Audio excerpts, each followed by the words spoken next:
ଜୟ ଜଗନ୍ନାଥ ସାଙ୍ଗମାନେ, ଆଶା କରୁଛି ଭଗବାନଙ୍କର ଅପାର କରୁଣାରେ ଆପଣମାନେ ଭଲରେ ଥିବେ ଏବଂ ସୁଖମୟ ଜୀବନ ଅତିବାହିତ କରୁଥିବେ। ଆଜି ଆମେ ବାକ୍ୟର ପ୍ରକାରଭେଦ ବିଷୟରେ ଆଲୋଚନା କରିବା। ଏହା ମୁଖ୍ୟତଃ ଦୁଇ ପ୍ରକାରର। ଫାର୍ଷ୍ଟ, ବାକ୍ୟ କାହାକୁ କୁହାଯାଏ? ବାକ୍ୟ କହିଲେ କ'ଣ ବୁଝୁ? ଏକ ବା ଏକାଧିକ ପଦ ମିଳିତ ହୋଇ ମନର ଭାବକୁ ସମ୍ପୂର୍ଣ୍ଣ ରୂପେ ପ୍ରକାଶ କଲେ ତାକୁ ଆମେ ବାକ୍ୟ ବୋଲି କହିଥାଉ। ଯଦି କମ୍ପ୍ଲିଟ୍ ସେନ୍ସ ଦେଉଛି ତାହେଲେ ତାକୁ ଆମେ କହିପାରିବା ବାକ୍ୟ ବୋଲି। ଠିକ୍ ଅଛି ପିଲାମାନେ। ହେଲେ ବାକ୍ୟର ପ୍ରକାରଭେଦ କ'ଣ? ତୁମେ ବାକ୍ୟ ବିଷୟରେ ଅଲରେଡ଼ି ଆଗରୁ ଆମେ ପଢ଼ି ସାରିଛେ। ପ୍ଲେଲିଷ୍ଟକୁ ଯାଇକି ମଧ୍ୟ ତୁମେ ଦେଖିପାରିବ ବାକ୍ୟ କାହାକୁ କୁହାଯାଏ। ପଦର ପ୍ରକାରଭେଦ ପଡ଼ିଛେ। ଆଜି ବାକ୍ୟର ପ୍ରକାରଭେଦ ବିଷୟରେ ଆଲୋଚନା କରିବା। ବାକ୍ୟର ପ୍ରକାରଭେଦ କ'ଣ? ନା ବାକ୍ୟ ହେଉଛି ଉପଯୁକ୍ତ ଅର୍ଥବୋଧକ ପଦ ସଂହିତାର ଉପଯୁକ୍ତ ସମାହାର, ଅର୍ଥାତ୍ ଉପଯୁକ୍ତ ଅର୍ଥବୋଧ ହୋଇଥିବା କଥା ଏବଂ ପଦ ସଂହିତାର ସମସ୍ତ ସମାହାରକୁ କ'ଣ କୁହାଯାଏ? ନା ବାକ୍ୟ। ଗଠିତ ବାକ୍ୟର ରୂପ ପଦ ସଂହିତା ଦୃଷ୍ଟିରୁ ନିର୍ଦ୍ଧାରିତ ହୋଇଥାଏ। ଯେଉଁଟା ବାକ୍ୟ ଆମେ ତିଆରି କରିବା ତା'ର ରୂପ ଅନୁସାରେ ବା ରୂପର ପଦ ସଂହିତା ଅନୁସାରେ ତାହା ନିର୍ଦ୍ଧାରିତ ହୋଇଥାଏ। ଏହା ମୁଖ୍ୟତଃ ଗଠନ କଳା ଓ ପ୍ରକାର୍ଯ୍ୟ ଉଭୟ ଦୃଷ୍ଟିରୁ ବାକ୍ୟକୁ କ'ଣ କରାଯାଇଛି? ନା ଦୁଇ ଭାଗରେ ବିଭକ୍ତ କରାଯାଇଛି। ଗୋଟେ ହେଲା ଗଠନାତ୍ମକ ଆଉ ଗୋଟେ ହେଲା ପ୍ରକାର୍ଯ୍ୟାତ୍ମକ। ଉଭୟ ଦୃଷ୍ଟିରୁ ବାକ୍ୟ ହେଲା ଦୁଇ ପ୍ରକାର। ତେଣୁ ଉଭୟକୁ ମୁଖ୍ୟତଃ ବାକ୍ୟର ରୂପ କୁହାଯାଏ। କ'ଣ କୁହାଯାଏ? ନା ବାକ୍ୟର ବା ବାକ୍ୟ ରୂପ ବୋଲି କୁହାଯାଇଥାଏ। ଗୋଟେ ହେଲା ଗଠନ ଏବଂ ଆଉ ଗୋଟେ ହେଲା ପ୍ରକାର୍ଯ୍ୟ। ଏ ଅନୁସାରେ ଦୁଇ ପ୍ରକାରର ବାକ୍ୟ ଅଛି। ଚାର୍ଟକୁ ଦେଖିବା। ଦେଖ ପିଲାମାନେ, ଚାର୍ଟ ଅଛି ଆମର। ଗୋଟେ ହେଲା ଗଠନାତ୍ମକ ଆଉ ଗୋଟେ ହେଲା ପ୍ରକାର୍ଯ୍ୟାତ୍ମକ। ଗଠନ ଅନୁସାରେ ବାକ୍ୟ କେତେ ପ୍ରକାର? ନା ଚାରି ପ୍ରକାରର। କ'ଣ? ସରଳ, ଯୌଗିକ, ଜଟିଳ, ମିଶ୍ର। ଏବଂ ପ୍ରକାର୍ଯ୍ୟାତ୍ମକ ରୂପ ମୁଖ୍ୟତଃ ପାଞ୍ଚ ପ୍ରକାର। ଏକ ହେଲା ବିବୃତ୍ତି ସୂଚକ, ଦୁଇ ହେଲା ଆଦେଶ ବା ଅନୁରୋଧ ସୂଚକ, ତିନି ହେଲା ପ୍ରଶ୍ନ ସୂଚକ, ଚାରି ହେଲା ବିସ୍ମୟ ସୂଚକ, ପାଞ୍ଚ ହେଲା ନାସ୍ତି ସୂଚକ। ଆଜିର ଭିଡ଼ିଓରେ ଆମେ ଗଠନାତ୍ମକ ରୂପର ଚାରୋଟି ବାକ୍ୟକୁ ପଢ଼ିବା। ସରଳ, ଯୌଗିକ, ଜଟିଳ, ମିଶ୍ର। ଟିକେ ମନେ ପକାଇବା ପିଲାମାନେ, କ'ଣ କ'ଣ? ବାକ୍ୟ ହେଲା ଦୁଇ ପ୍ରକାର। ଗୋଟେ ହେଲା ଗଠନାତ୍ମକ, ଗୋଟେ ହେଲା ପ୍ରକାର୍ଯ୍ୟାତ୍ମକ। ଗଠନାତ୍ମକ ଚାରି ପ୍ରକାର: ସରଳ, ଯୌଗିକ, ଜଟିଳ ଏବଂ ମିଶ୍ର। ପ୍ରକାର୍ଯ୍ୟାତ୍ମକ ପାଞ୍ଚ ପ୍ରକାର: ବିବୃତ୍ତି, ଆଦେଶ, ଅନୁରୋଧ, ପ୍ରଶ୍ନ, ବିସ୍ମୟ ଏବଂ ନାସ୍ତି ସୂଚକ। ତାହେଲେ ଗଠନାତ୍ମକକୁ ଦେଖିବା। ସରଳ ବାକ୍ୟ କାହାକୁ କୁହାଯାଏ? ସରଳ ବାକ୍ୟ କାହାକୁ କୁହାଯାଏ? ଆମର ଗଠନାତ୍ମକର ପ୍ରଥମ ଏକ୍ଜାମ୍ପଲ୍ ଦେଖିବା ପିଲାମାନେ। ଏକ୍ଜାମ୍ପଲ୍ କ'ଣ ଅଛି? ଗୋବର୍ଦ୍ଧନ ଦରିଦ୍ରମାନଙ୍କର ସେବା କରନ୍ତି। ଆଚ୍ଛା, କିଏ ସେବା କରନ୍ତି? ନା ଗୋବର୍ଦ୍ଧନ। କାହାକୁ ସେବା କରନ୍ତି? ଦରିଦ୍ରମାନଙ୍କୁ। ଠିକ୍ ଅଛି। ନମିତାଙ୍କୁ ତାଙ୍କ ଘର ଲୋକ ଭଲ ପାଆନ୍ତି। ନମିତାଙ୍କୁ ତାଙ୍କ ଘର ଲୋକ ଭଲ ପାଆନ୍ତି। କିଏ ଭଲ ପାଆନ୍ତି? ତାଙ୍କ ଘର ଲୋକ। ଏଇଟା ଗୋଟେ ସମାପିକା କ୍ରିୟା। ସେବା କରନ୍ତି ହେଉଛି ଗୋଟେ ସମାପିକା କ୍ରିୟା। ଅର୍ଥାତ୍ ପ୍ରତ୍ୟେକ ବାକ୍ୟରେ ମାତ୍ର ଦେଖିବାକୁ ମିଳୁଛି ଗୋଟେ ହିଁ କ'ଣ ଅଛି? ନା ସେ ସମାପିକା କ୍ରିୟା ଅଛି। ଏଇ ଯେଉଁ ଦୁଇଟା ବାକ୍ୟ ଅଛି, ଦୁଇଟା ବାକ୍ୟରୁ ଗୋଟେ ହେଲା ସେବା କରନ୍ତି ଆଉ ଗୋଟେ ହେଲା ଭଲ ପାଆନ୍ତି। କ'ଣ ଅଛି? ନା ବାକ୍ୟର ଶେଷରେ ବସିଛି ଏବଂ ଏହା ଗୋଟିଏ କାର୍ଯ୍ୟକୁ ସୂଚାଉଛି ଏବଂ ବାକ୍ୟର ସମାପିକା କ୍ରିୟା ହେଉଛି ଏଇ ଦୁଇଟା, ସେବା କରନ୍ତି ଏବଂ ଭଲ ପାଆନ୍ତି।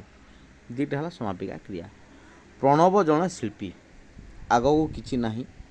ପ୍ରଣବ ଜଣେ ହେଉଛନ୍ତି କ'ଣ? ଶିଳ୍ପୀ। ଆମ ସାହିତ୍ୟ ଶିକ୍ଷକ ଜଣେ ଜ୍ଞାନୀ ବ୍ୟକ୍ତି। ଆମର ଯେଉଁ ସାହିତ୍ୟ ଶିକ୍ଷକ ସିଏ ହେଉଛନ୍ତି ଜଣେ ଜ୍ଞାନୀ ବ୍ୟକ୍ତି।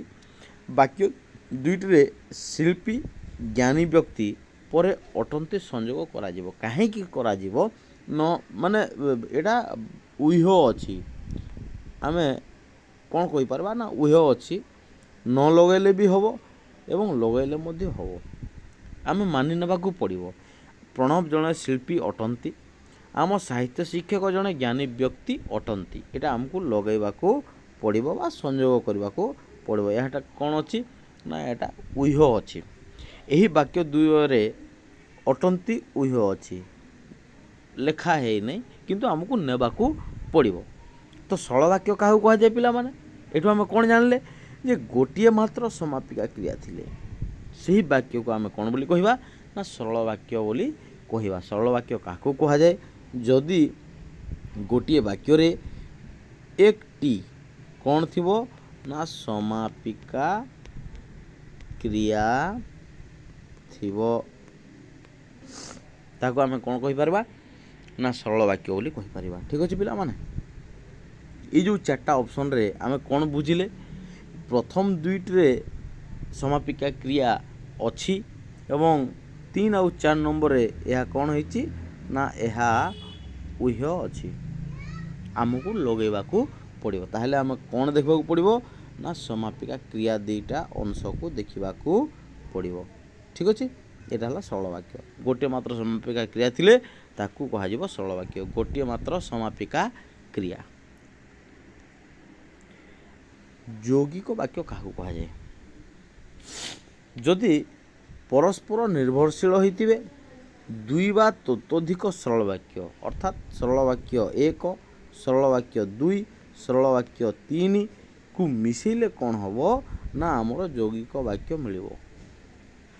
ଦୁଇ ବା ତତୋଧିକ ସମାପିକା ସରଳ ବାକ୍ୟର ସମାହାରରେ କ'ଣ ସୃଷ୍ଟି ହୋଇଥାଏ ନା ଯୌଗିକ ବାକ୍ୟ ସୃଷ୍ଟି ହୋଇଥାଏ। ଯୌଗିକ ବାକ୍ୟ କାହାକୁ କୁହାଯାଏ? ଯେ ପରସ୍ପର ନିର୍ଭରଶୀଳ ହୋଇଥିବେ, ଗୋଟିଏ ସରଳ ବାକ୍ୟ ଆଉ ଗୋଟିଏ ସରଳ ବାକ୍ୟ ସହିତ ନିର୍ଭରଶୀଳ ହୋଇଥିବ ଏବଂ ତିନିଟାକୁ ମିଶାଇଲେ ଆମେ କ'ଣ ପାଇବା ନା ଯୌଗିକ ବାକ୍ୟ ପାଇବା। ଠିକ୍ ଅଛି, ଆମେ ଏକ୍ଜାମ୍ପଲ୍କୁ ଦେଖିବା ପିଲାମାନେ। ପବିତ୍ର ପହଞ୍ଚିଲା, ସୁଷମା ଆସିଲା, ଉଭୟ ମିଶି ପାଠ ପଢ଼ିଲେ। ଏଠାରେ ଦେଖ ଗୋଟେ ଓ ଲାଗିଛି ପିଲାମାନେ।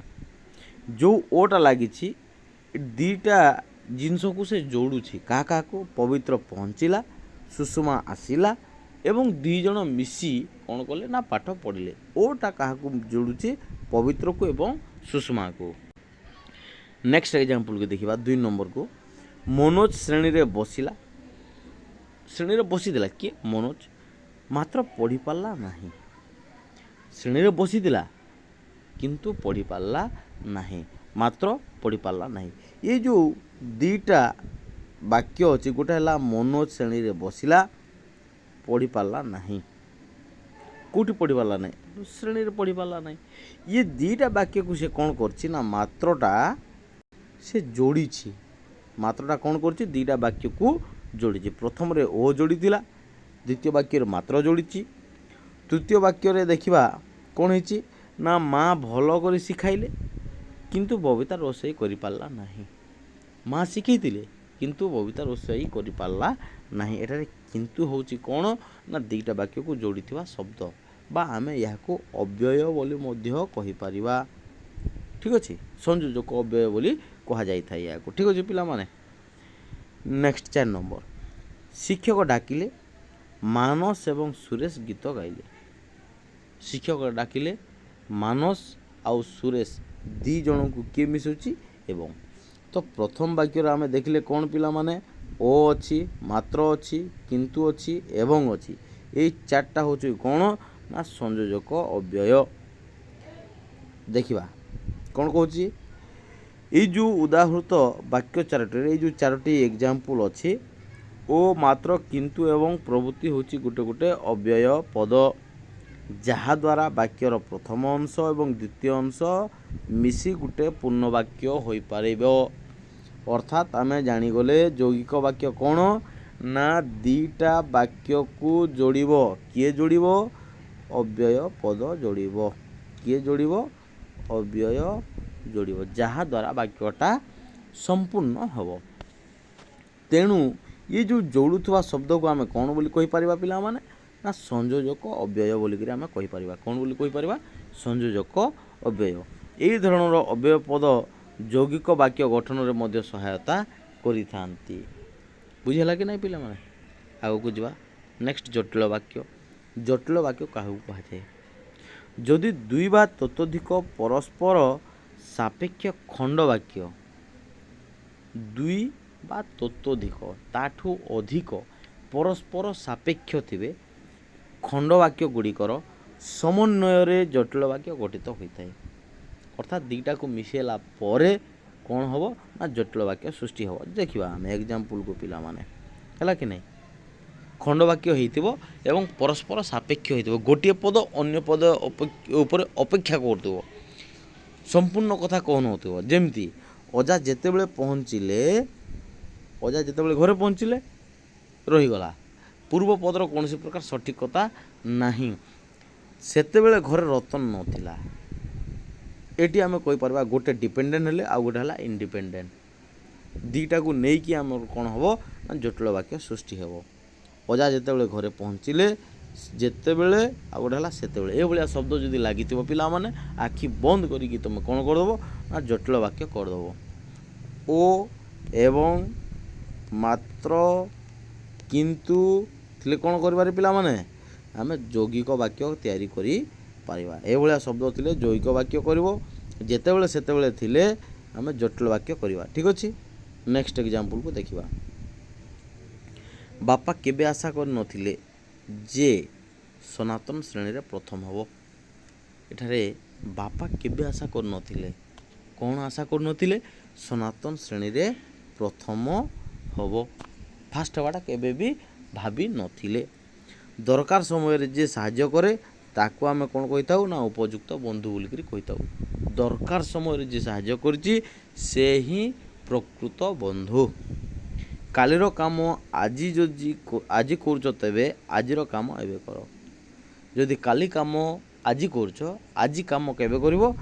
ଏବେ କରିବାକୁ ପଡ଼ିବ। କଲ୍ କରେ ସୋ ଆଜ କରେ ସୋ ଅଭି। ବର୍ତ୍ତମାନ ହିଁ ଆମକୁ କ'ଣ କରିବାକୁ ପଡ଼ିବ ନା କରିବାକୁ ପଡ଼ିବ। ଠିକ୍ ଅଛି, ଆଉ କ'ଣ ଏଠାରେ ଏଇ ଯେଉଁ ଚାରୋଟି ବାକ୍ୟ ଆମେ ପଢ଼ିଲେ, ପ୍ରଥମକୁ ଦେଖିବା।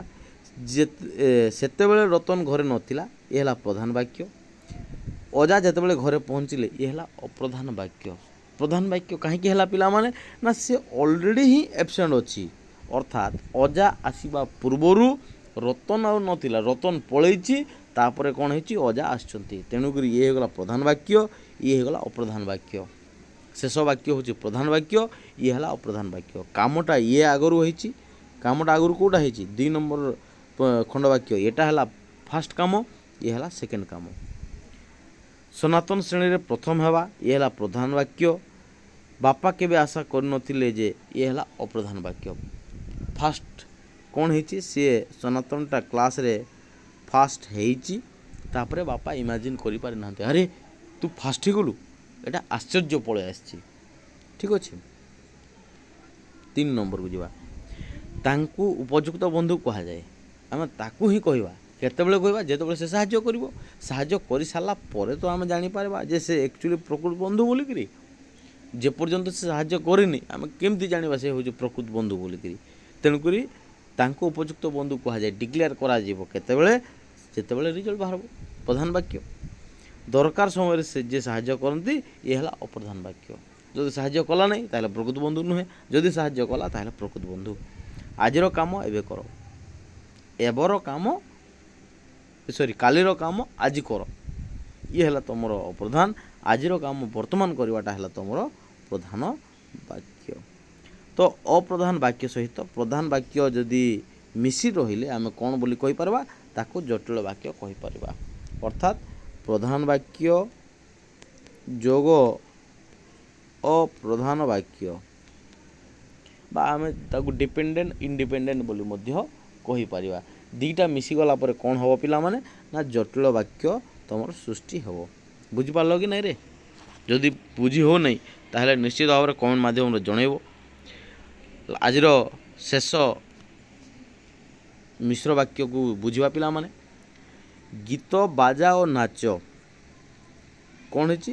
ଗୀତ ବାଜା ଓ ନାଚ ଚାଲିବା ଯେଉଁ ଦର୍ଶକମାନେ ଦେଖିବାକୁ ଆସିଥିଲେ, ଏ ହେଲା ଯୌଗିକ ଅସମ୍ପୂର୍ଣ୍ଣ ବାକ୍ୟ। ଯୌଗିକ ହେଇଛି କିନ୍ତୁ ଅସମ୍ପୂର୍ଣ୍ଣ ହେଇଛି, ସମ୍ପୂର୍ଣ୍ଣ ହୋଇ ନାହିଁ। ଜେଜେ ସେମାନଙ୍କୁ ଉପଯୁକ୍ତ ଚୌକିରେ ବସାଇଲେ, ଇଏ ହେଲା ତୁମର ସରଳ ବାକ୍ୟ। ଗୋଟେ ଏକା ସମାପିକା କ୍ରିୟା ଅଛି, ବସାଇଲେ କ'ଣ ହେଇଯିବ? ତୁମର ସରଳ ବାକ୍ୟ ହେଇଗଲା। ବସାଇଲେ ଅଛି, ତେଣୁକରି ହେଇଗଲା ସରଳ ବାକ୍ୟ।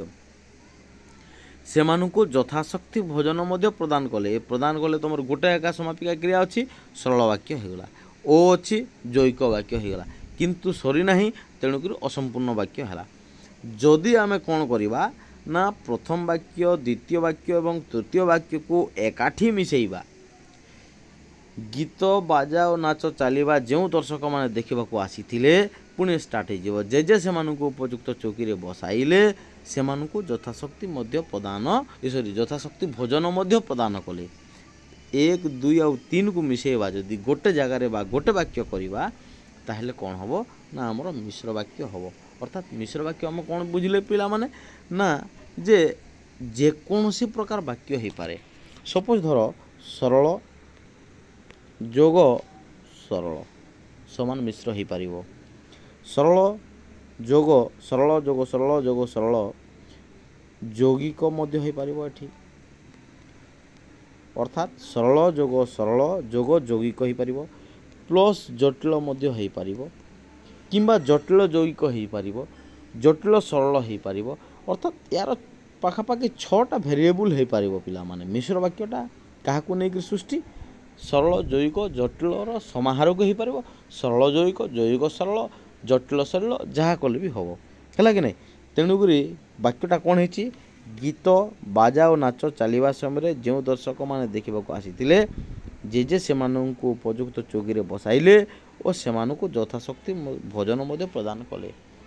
ଯେକୌଣସି ପ୍ରକାର ବାକ୍ୟର ସମନ୍ୱିତ କହିଲେ କ'ଣ ନା ସମଷ୍ଟିକୁ ବୁଝାଏ। ସମନ୍ୱିତର ଅର୍ଥ କ'ଣ? ସମାହାରକୁ ମଧ୍ୟ ବୁଝାଏ।